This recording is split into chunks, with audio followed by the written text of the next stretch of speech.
Hi, this is Elizabeth from In My Opinion. Haven't been around, don't have an opinion today, but I do have a story I'd like to tell if you'd be interested in listening.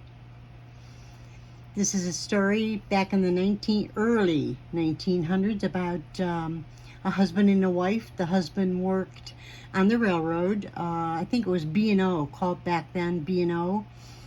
And so he'd be gone, and he'd be gone for 3 or 4 days at a time, sometimes on the railroad. And his wife would be at home with their children, which was 3 little girls.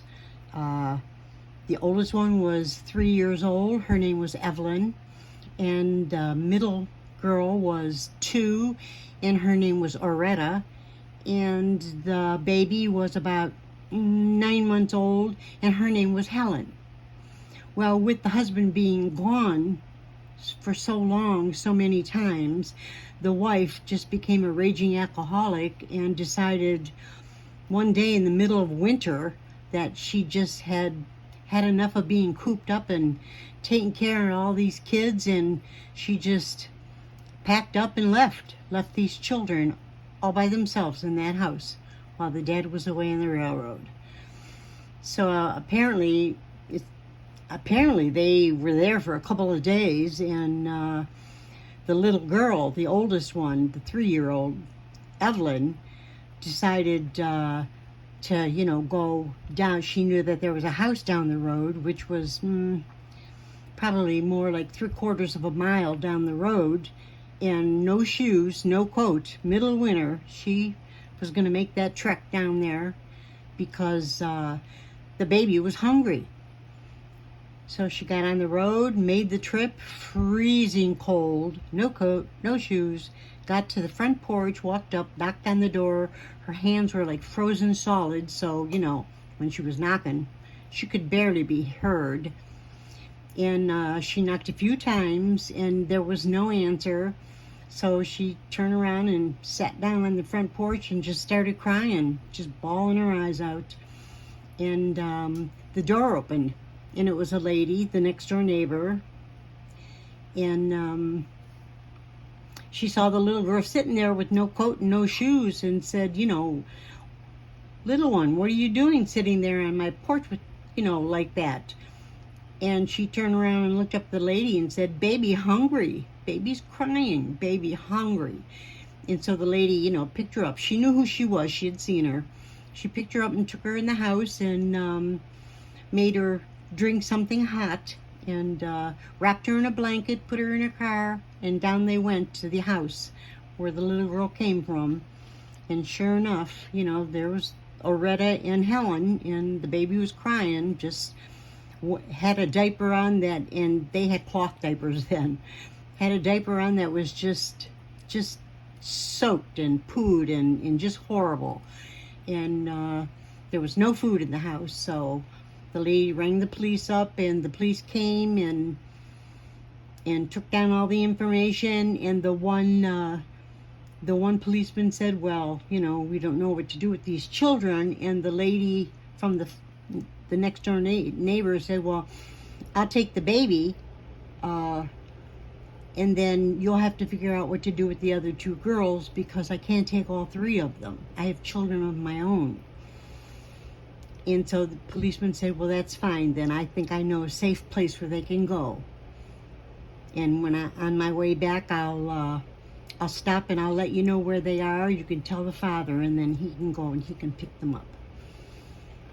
So, all was well, and he loaded the little girls up in the car, and that was in Morgantown, West Virginia. And they drove from Morgantown all the way to Wheeling, West Virginia, which was a good trek back then. And he knew that there was a convent there that took in, little girls. There was no boys, just little girls, strays or orphans.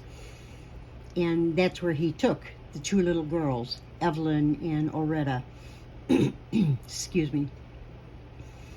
So he got him into the convent and told the nurses, what had happened, and they gladly took them in. and so they'd take care of him until the father got there, and he, gave the father's name, the children's name, and off he went. Well, on his way back to Morgantown, there was a horrible, horrible snowstorm. This, by the way, is a true story. There was a horrible snowstorm, and the policeman got pushed off the road, hit a tree from icy roads, and went off the road, and he died. And nobody knew where those two little girls were. Excuse me, my allergies. Anyway, nobody knew. So nobody came for the two girls. The dad came home, had no idea where they were, but he was able to get the little baby. So all these years he looked and looked and looked for these little girls, but he couldn't find them. So these two little girls grew up. They grew up in the convent, and the convent consisted of the convent itself with all the room. It was a big place, the convent, and behind the convent they had they ran their own laundry. That's how they kept the convent going. That's how they made their money. Plus they had a farm, and they sold eggs and milk and whatnot. And then right directly behind the convent, they had a couple cottages. Well, when Evelyn, the oldest one, I don't know, I think she got to be about 6 or 7 years old, she contracted cancer. And so they took her and they put her with Sister Paula, which lived in one of the cottages.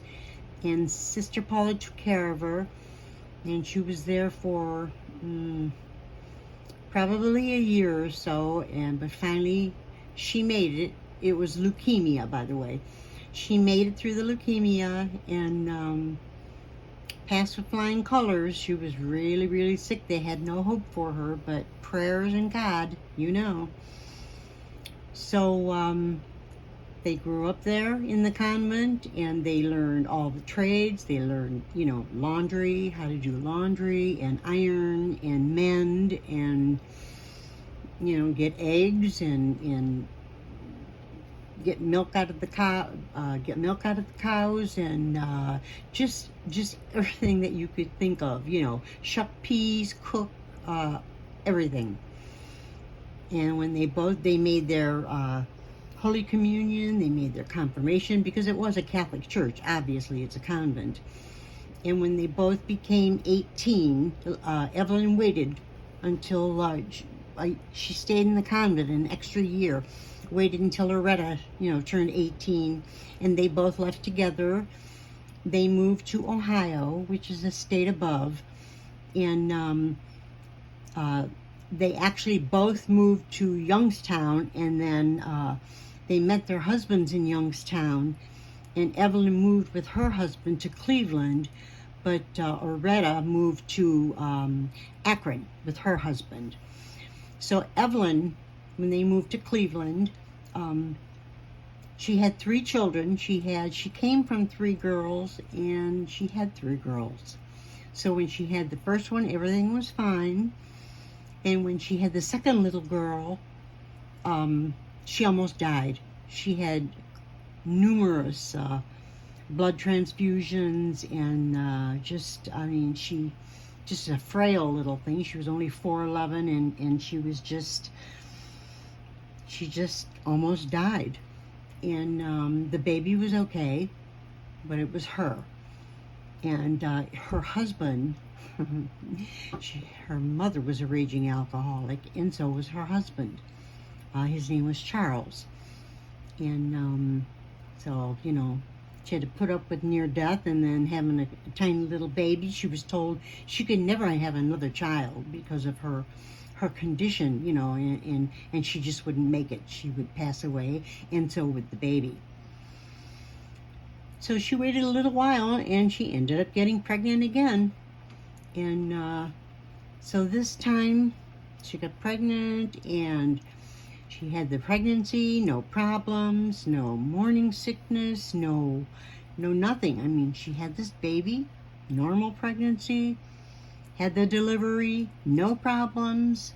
Baby was happy and healthy, and nothing. Everything was fine. Everything was normal. And so was the baby. So, guess who that baby was? That baby was me. And that's my story, and I'm sticking to it. Thanks for listening. Have a great day. Love you. Bye.